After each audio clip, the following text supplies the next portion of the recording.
আমাদের এলাকায় এক শ্রেণীর লোক বলে রাষ্ট্রে ইসলাম প্রতিষ্ঠা করতে আহলে হাদিসদের কোনো ভূমিকা নেই। আপনারাই করেন, আমরা একটু দেখি। বুঝেননি কথা?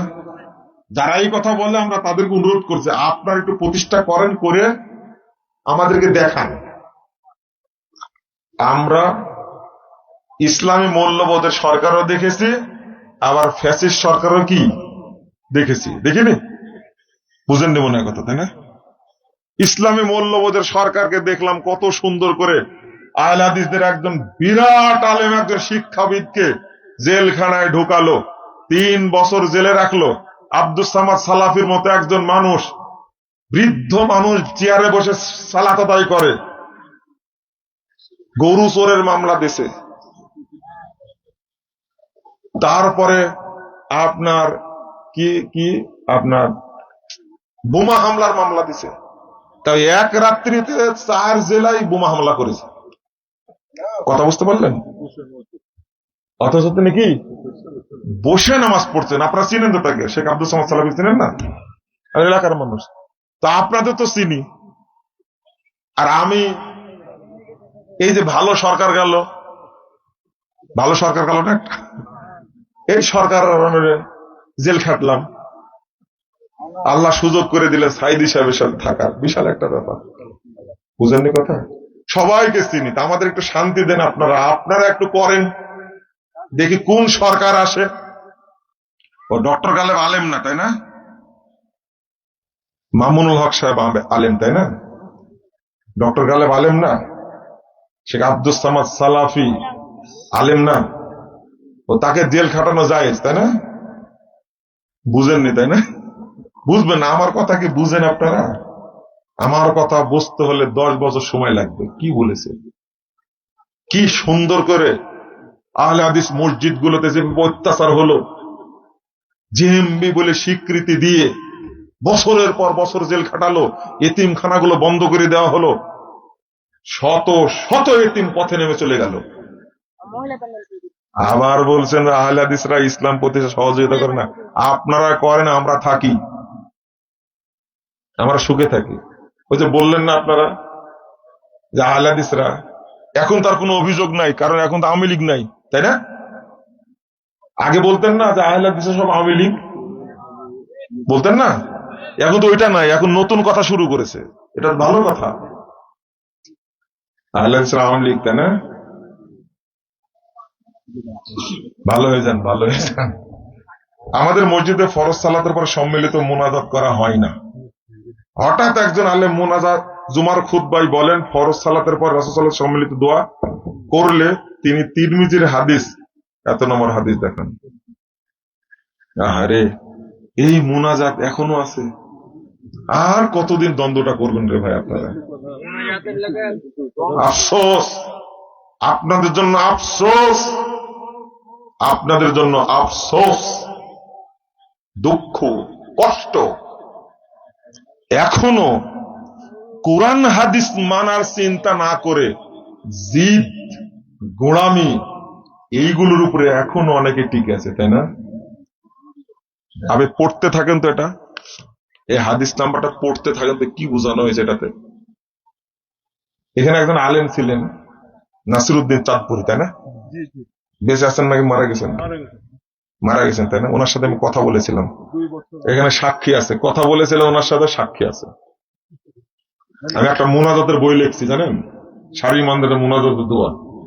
এই বইয়ের মধ্যে ওনার বইয়ের রেফারেন্স আছে। ওনার সাথে আমি কথা বলেছিলাম, ওনার কাছে আসতে চেয়েছিলাম আমি। আল্লাহর কসম করে বলছি, আল্লাহর কসম করে বলছি, আল্লাহর কসম, ওনার কাছে জানার জন্য আমি আসতে চেয়েছিলাম। উনি যে বইটা লিখেছেন, বইয়ের মধ্যে কয়েকটা কথা লিখেছেন, খুব কষ্টকর কথা। আমি তার জন্য দোয়া করি, আল্লাহ তাকে জান্নাতুল ফেরদাউস দান করুক, আল্লাহ তাকে উচ্চ স্থান দান করুক, আমিন। কিন্তু মানুষের যে ভুল হয়, ইবনু তাইমা রহিমাল্লাহ সম্পর্কে এমন কথা লিখছেন তিনি, এই জন্য ফোন দিচ্ছিলাম ওনাকে, বুঝছেন? ওনার বইটার মধ্যে এখনো সব বই আমার কাছে আছে, ওনার বইটা আছে আমার কাছে। আসলে আমরা বলি কি জানেন, কিতাবপত্র পড়েন অথবা পড়ার জন্য আমাদের কাছে আসেন, কিতাবপত্র না থাকলে আমরা দেব, কিন্তু পড়েন। আপনারা অনেক জানেন, ভালো কথা, কিন্তু জানার কি শেষ আছে? জানার শেষ নাই। কিতাবপত্র পড়লে এই সমস্ত গোড়ামি থাকবে না ইনশাল্লাহ। এখন আপনারা বলবেন যে তারা কি জানে না? আমি কিন্তু এটা বলিনি, জানে না এই কথা বলিনি। কিন্তু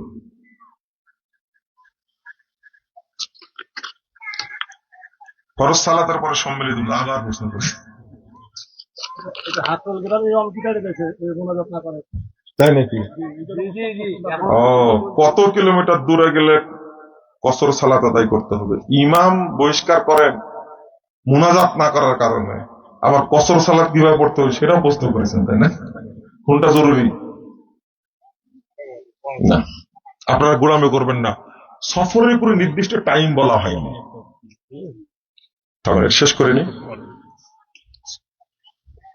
বলছেন সফরের কোনো নির্দিষ্ট, যদি আপনি সফর মনে করেন, বের হওয়ার পর থেকে কসর করতে পারেন আপনি। আর সফর শব্দের অর্থ দূরের ভ্রমণ। কিসের ভ্রমণ? দূরের ভ্রমণ। ভারত থেকে কি লিখছে? চোরাই ভাষাটা লিখতে পারেননি? মোবাইল আসে, ওই মোবাইল কি কিনা যাবে? হারাম হারাম।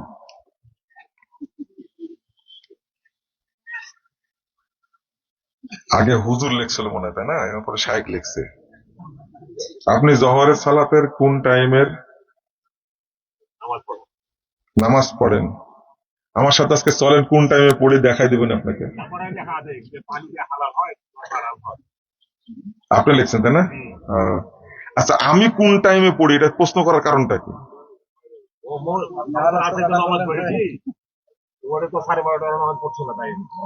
কোথায় পড়েছেন? আমার এলাকায়।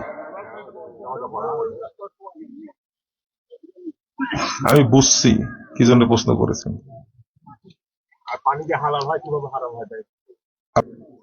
প্রশ্নের পরে পিঠে প্রশ্ন আর কি, ওই জন্য বললাম। আবার এখানে প্রশ্ন উত্তরে কি লিখছে? সম্মিলিত মুনাজাত। আপনার কি বলছিলাম? আমার সাথে আজকে চলেন, দেখে আসবেন কয়টায় সালাত হয়। না, ওটা পরে বলছি। আপনি যাবেন কিনা আজকে আমার সাথে?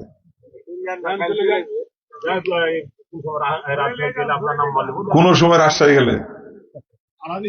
আজকেও জহর পড়েছে, আজকেও আজান হয়েছে 12:10। 12:30 জামাত হয়েছে। এই কয়টা পড়ছো? 40-এ। আর তুমি বলো তো, আর একজন কয়টায় আজান হয়েছে? 12:10 আজান হয়েছে। গত রাত্রে তাহাজ্জুদের আজান হয়েছে। আমাদের ওখানে তাহাজ্জুদের আজানও হয়, জানেন এটা আপনি? আপনি গেছেন? এবারে গেছিলেন। তাহাজ্জুদের আজান হয়, দেখার কথা তো। যারা প্রোগ্রাম শেষ তো হয় প্রায় 1টা, 1:30টার দিকে, 2টার দিকে। আজান সবাই শুনতে পাওয়ার কথা। আমরা চেষ্টা করি, আপনারা চেষ্টা করেন। হ্যাঁ, ফজরের আজান মনে করে উঠে গেছে, তাহাজ্জুদের টাইম এটা। ফরজ সালাতের ইমামের পিছনে ইমাম সাহেবের তেলাওয়াত শুদ্ধ না হলে সালাত কবুল হবে কি? শুদ্ধ না বলতে কি এমন কেমন বলেন? কারিয়ানা হয় না, এই জন্য শর্ত আছে। যদি এমন অশুদ্ধ হয় যে অর্থ চেঞ্জ হয়ে যায়। কি চেঞ্জ হয়ে যায়? অর্থ বিকৃত হয়ে যায়, এই কারির পিছনে সালাত হবে না। এইরকম লোকও আছে নাকি? না শুনলে তো হয় না আসলে।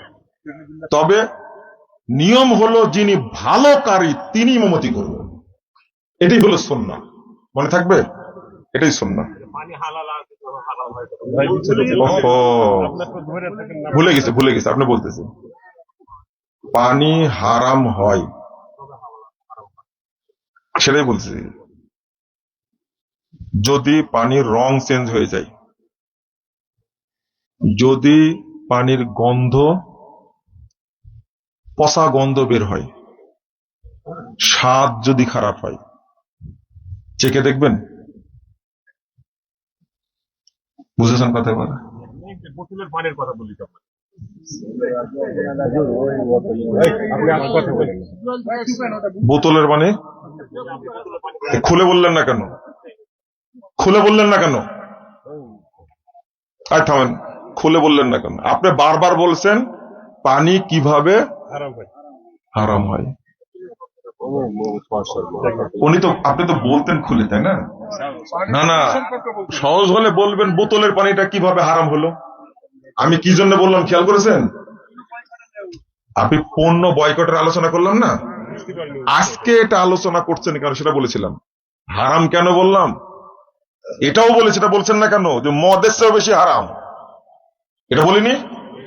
হ্যাঁ, মদ খেলে আপনার ক্ষতি হবে, এটা আমার বুঝ। কার বুঝ?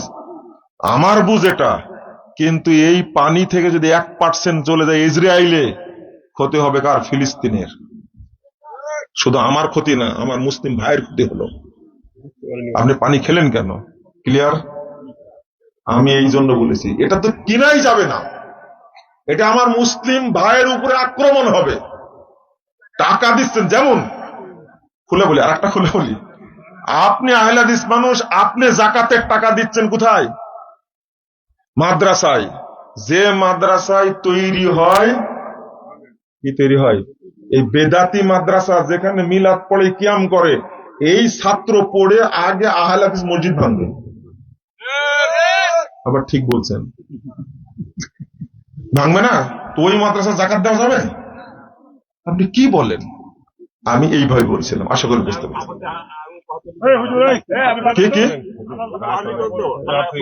আপনি কথা বলবেন উপহার? হ্যাঁ নিচ্ছেন উপহার। থামেন থামেন, এটাকে উপহার, এটাকে উপহার, এটাকে উপহার বলেন না। থামেন থামেন,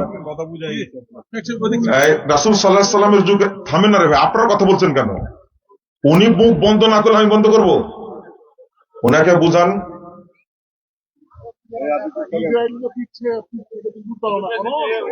আপনি এটা জানেন বিধর্মীদের উপরে আক্রমণ করা কি আমার উপরে জায়েজ?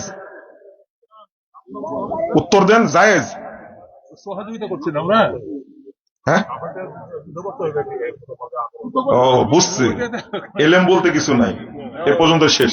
আমি মনে হচ্ছে অন্যটা, কিন্তু না, আর আর আর আগানো যাবে না। ঠিক আছে, শেষ করি। জাযাকুমুল্লাহ খায়রান। আর না না, আর প্রশ্ন করবো না, একটাও না। প্রশ্ন তো আমি দিব তো, এতক্ষণ বক্তব্য দিলাম, এত প্রশ্নের উত্তর দিলাম, আমার তো একটা স্বাধীনতা আছে যে আমি উত্তর দিব না। দোয়া পড়েন, সুবহানাকা আল্লাহুম্মা ওয়া বিহামদিকা আশহাদু আল্লা ইলাহা ইল্লা আনতা আস্তাগফিরুকা ওয়া আতুবু ইলাইকা।